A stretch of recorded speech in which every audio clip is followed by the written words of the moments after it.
Have you ever wondered who the fastest actors with a gun in Western history are? You should agree that there's nothing as good as a classic Western showdown to get your heart beating fast.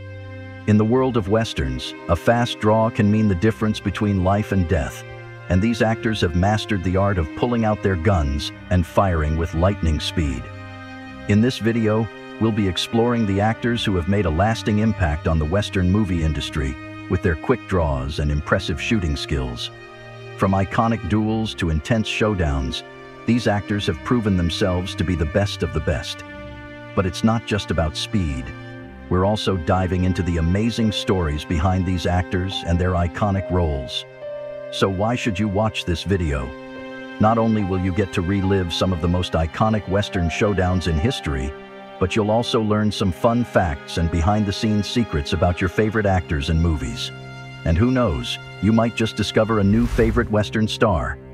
But before we get started, please like this video and subscribe to our channel for more updates. Number 10. Arvo Ojala. Arvo Ojala, born on February 21, 1920, was a Hollywood legend who left his mark on the film industry.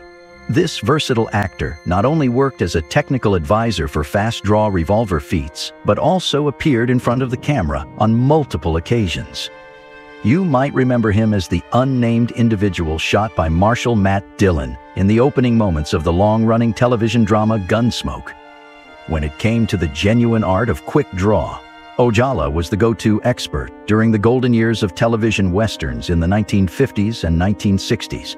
He was dubbed the Maestro of Rapid Draw, with a speed that was measured and confirmed by Oscar Aguilo, a mere 1/6 of a second to pull out his handgun, shoot, and hit the target with precision. Ojala's game-changing method, which involved cocking his gun holster as he drew, was showcased in films like The Tin Star starring Henry Fonda and The Restless Gun starring John Payne. His innovative technique revolutionized the way quick draw scenes were filmed, making him a sought-after expert in the industry. His iconic quick draw fight with James Arness's character Dillon on the streets of Dodge City cemented his status as a historical figure. Initially paid a cool $100 for it, the residuals continued to come in, making him an icon in the world of small-screen entertainment during the height of television westerns. Ojala's impact on the film industry extended beyond his on-screen appearances. He established a quick draw studio on the Sunset Strip near the famous King's Cellar liquor store, where he taught his techniques to some of Hollywood's biggest stars. His A-list students included James Arness, Robert Colt, James Garner, Kevin Kline, and Paul McCartney, among others. As a gun expert, he worked on numerous films, including The War Wagon, Silverado, Three Amigos, and Back to the Future Part 3. Arvo Ojala's legacy continues to inspire filmmakers and actors to this day, and his contributions to the world of quick draw remain unmatched. Number 9. J. Silverheels. J. Silverheels, born Harold J. Smith on May 26, 1912, was a talented Canadian Indigenous actor and athlete. He is perhaps best known for his iconic role as Tonto, the Lone Ranger's trusty sidekick, in the classic American Western television show. However, before his breakthrough performance as the Ojala brother in Humphrey Bogart's Key Largo, 1948, Silverheels appeared in numerous films throughout the 1940s, mostly in supporting roles as Native American characters. Interestingly, he was known for his lightning-fast draw skills, which served him well in his brief boxing career under the name Silverheels. As a middleweight, he even competed in a Golden Glove bout at Madison Square Garden in New York City. In 1993, Silverheels was honored with a place in the National Cowboy and Western Heritage Museum's Hall of Great Western Performers, a recognition that came after the conclusion of the Lone Ranger series in 1949. He continued to reprise his role as Tonto in various commercials, guest spots, and spoofs, cementing his status as a cultural icon. Beyond acting, Silverheels became a respected mentor within the Native American acting community and an outspoken advocate for Indigenous rights. He even showcased his poetic talents on various talk shows and variety shows in his later years.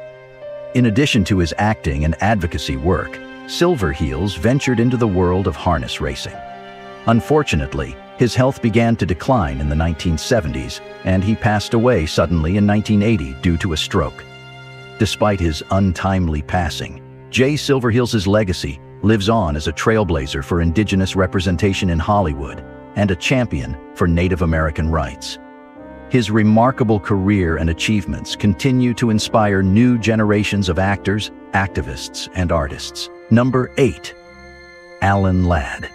Alan Ladd was a legendary American actor and film producer and christened as Alan Walbridge Ladd. As a child, he was nicknamed Tiny due to his frail and small stature, which made him a target for bullying. Tough life, right? However, he proved his doubters wrong by becoming a sports superstar in his teenage years, performing excellently as a swimmer and runner.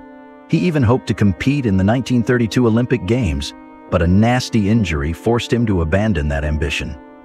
In 1932, Ladd turned to acting and landed small roles in Warner Brothers films like Once in a Lifetime and Tom Brown of Culver as Shoe. He went on to do well in the film industry, especially in the 1940s and early 1950s, with standout performances in dark and action movies and rugged westerns.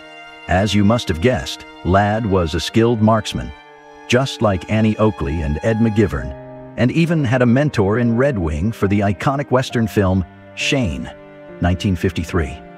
He also acted out various Western roles in films like Red Mountain, 1951, The Big Land, 1957, Guns of the Timberland, 1960, and One Foot in Hell.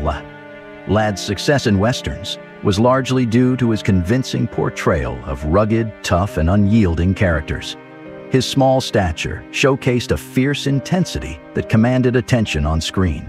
He was also a skilled horseman and enjoyed performing many of his stunts, which added to his on-screen brilliance and authenticity.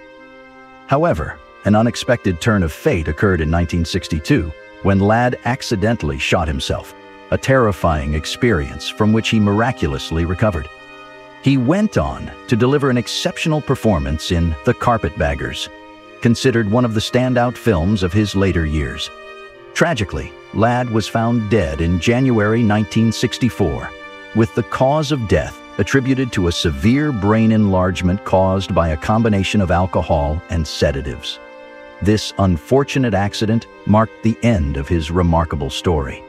Throughout his career, Alan Ladd proved himself to be a very talented and versatile actor, earning a reputation as a tough and rugged screen presence.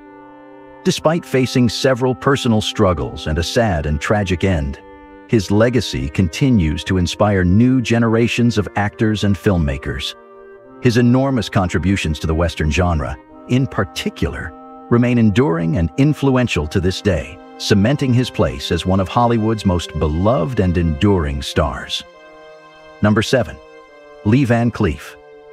Lee Van Cleef was an American producer and actor and was born Clarence Leroy Van Lay Jr. on January 9, 1925. Throughout nearly 4 decades, he performed well in more than 170 film and television roles. He is, however, most famous for his role as the protagonist in Sergio Leone's fantastic Italian and especially Westerns such as For a Few More and The Good, the Bad, and the Ugly. In 1983, he was honored with a Golden Boot Award for his legendary status in Western films and television shows. Given his obsession with firearms, Lee Van Cleef's job was quite interesting. The fact that he became an expert at such things is not surprising, as it was in 1952's classic High Noon that he made his big screen debut appearing alone in the opening frames. Following this, he continued to play antagonists in Westerns as if it were his favorite genre. His eyes were 2 shades of green and blue, which is an interesting fact about him. Quite untamed, he began painting in the mid-1960s just as he was about to retire from acting. But you know what? After that, in 1965, Sergio Leone cast him in for more money, and that decision sprung him to European superstardom and sparked a remarkable revival of his career. In the United States, everyone knew his name, and he became famous all around the world. Again, out of nowhere, in addition to The Good, the Bad, and the Ugly in 1966, he appeared in 1955's Treasure of Ruby Hills. 1957's Raiders of Old, California 1960 C7's The Big Gun Down, and a host of other great films. In 1967, there was also Death Rides a Horse. Wow, he was committed to acting. Number 6. Kirk Douglas.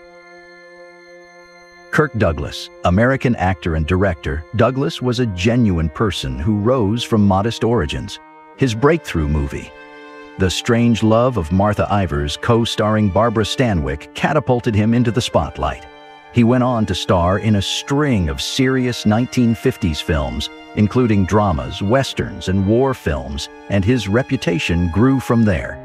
Besides, the rumor mill also has it that he could hold a rifle well, as his resume is filled with timeless classics, such as 1951's Along the Great Divide, 1957's Gunfight at the OK Corral, 1967's The Way West, and 1971's The War Wagon. Kirk was in high demand as an actor and frequently worked with renowned filmmakers such as Billy Wilder on the 1951 smash movie, Ace in the Hole.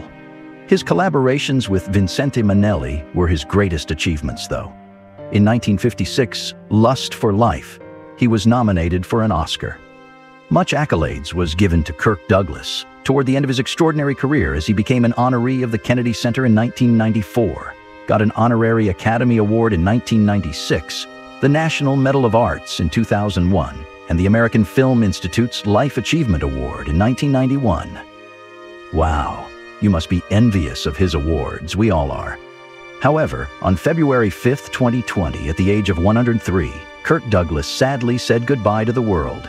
Kirk led a full life, according to his son Michael, as he is remembered as a famous humanitarian who helped the public and tried to make the world a better place, and his film legacy will last for years to come. Number 5. Sammy Davis Jr. According to rumors, comedian Jerry Lewis was the quickest star in Hollywood, but guess what? Actor, singer, and dancer Sammy Davis Jr. was close behind him. Veteran stuntman and marksman Arvo Ojala instructed Sammy Davis Jr. in the art of the rapid draw. In the original opening sequence of every episode of Gunsmoke, Marshal Matt Dillon gunned down a gunfighter named Mr. Ojala. Among other things, the truth is that Marshal Dillon would have lost easily to Arvo Ojala. Amongst the numerous famous people who Mr. Ojala trained in the rapid draw throughout the years were James Aress, Robert Culp, James Garner, Paul Newman, Hugh O'Brien, and Clint Walker. Apparently, Sammy Davis Jr. was well trained by Arvo Ojala. It was said that Mr. Davis had a draw speed of 4/110th to 4.55/10 of a second. Television westerns like Zane Grey, Theater Lawman, and The Rifleman gave Sammy Davis Jr. a chance to show off his rapid shooting abilities, even though he only appeared in one Western film, One with the West, 1974.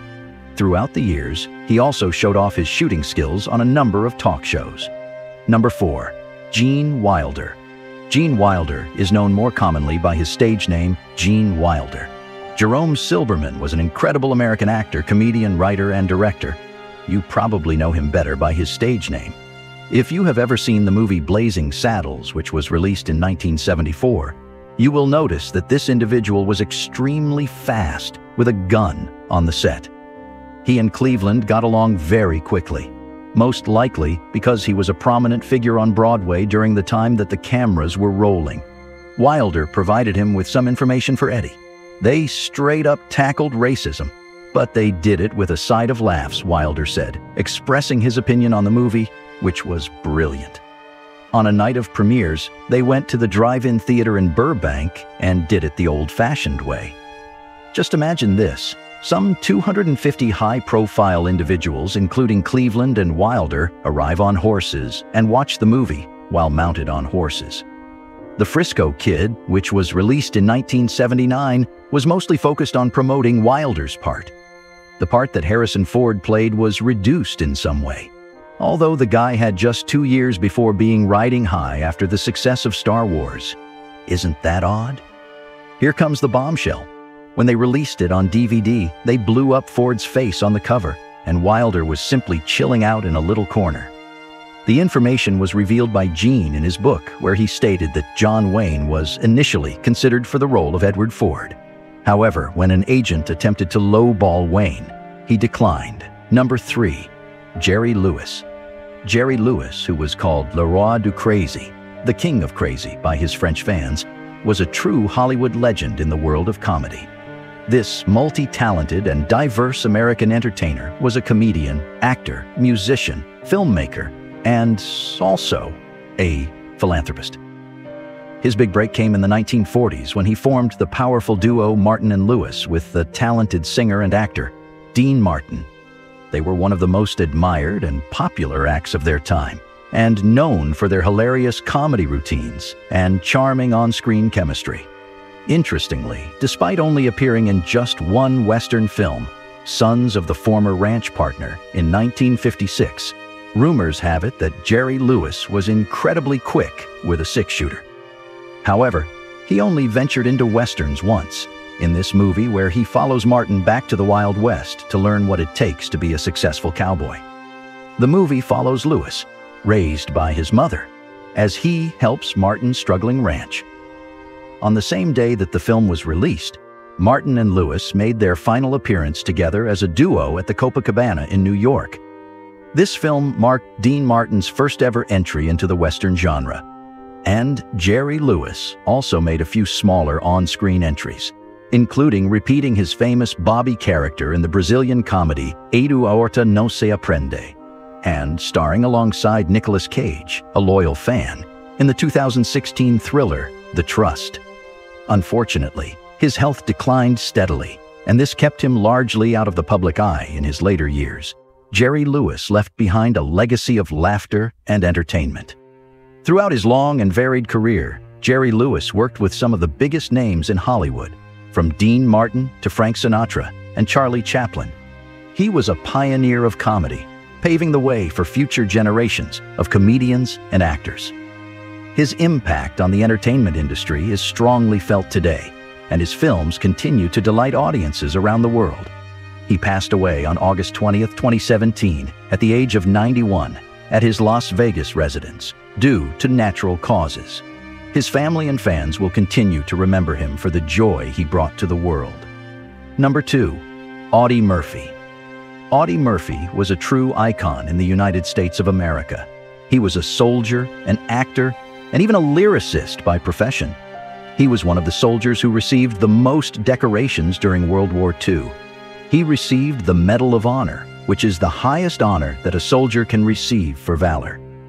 Audie Murphy was only 19 years old when he single-handedly held off an entire opposition of German forces for a whole hour in the Collar region.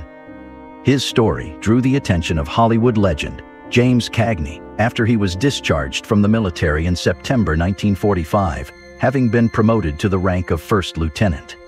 He later made his way to Hollywood, and it was in films such as No Name on the Bullet, The Quick Gun, and Ride Clear of Diablo that he made his debut on the big screen. His autobiographical film, To Hell and Back, which was released in 1955, was a huge success, and it established a record for the entire world at the box office. This record remained in place for 20 years, until Jaws was finally released in 1975. In addition, I should remind you that he also played the younger brother of James Stewart in the Western film Night Passage, which was released in 1957. He collaborated with John Huston once more on the film The Unforgiven, which was released in 1960. Sadly, on May 18, 1971, Audie Murphy was heading to a business conference when his life unexpectedly was put to an end. He was on a private plane on his way to the meeting when the plane fell into a mountain in Roanoke, Virginia. Because of the dense fog that was there at the time, all 6 people who were on board were killed.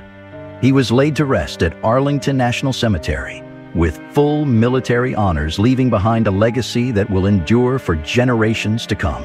Number 1. Glenn Ford.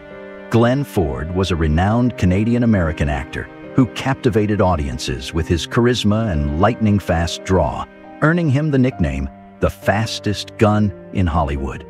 With a career spanning nearly 5 decades, Ford became a household name during Hollywood's golden age, starring in iconic films like The Fastest Shooter Alive. He played the role of an everyday man thrust into extraordinary situations, winning 3 Golden Globes for his comedic and Western roles. Ford's rugged post-war sensibilities and masculine attitude made him a fan favorite, whether he was riding a horse or shooting down his opponents. However, his most prestigious awards came for his humorous and dramatic roles, including the 1961 Golden Globe for Best Actor for his role in Frank Capra's Pocket Full of Miracles. He co-starred with the legendary Bette Davis as the notorious New York City gangster Dave the Dude, earning praise from his co-workers for his realistic portrayal.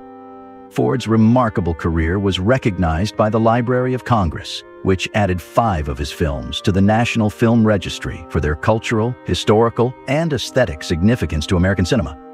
These films include Gilda, The Big Heat, Blackboard Jungle, 3:10 to Yuma, and Superman, in which he co-starred with Christopher Reeve as Jonathan Kent, Clark Kent's father. Ford's versatility and range as an actor allowed him to effortlessly transition between genres, from westerns to comedies to dramas. His natural ease and authenticity on screen made him a beloved figure in Hollywood, and his contributions to American cinema continue to be celebrated to this day. Due to his heart condition, Ford retired from acting in 1991 at the age of 75. He passed away in August 2006 at the age of 90, leaving behind a legacy as one of Hollywood's greatest leading men. Despite his tough on-screen persona, Ford's colleagues remembered him as a kind and humble individual who brought a natural ease and authenticity to his roles. His remarkable career and enduring legacy continue to inspire new generations of actors and filmmakers. And there you have it, the top 10 fastest actors with a gun in Western history. We had a great countdown of the actors who have made a name for themselves as the quickest on the draw. Whether you're a fan of classic Westerns or action-packed blockbusters, we hope you enjoyed this thrilling countdown.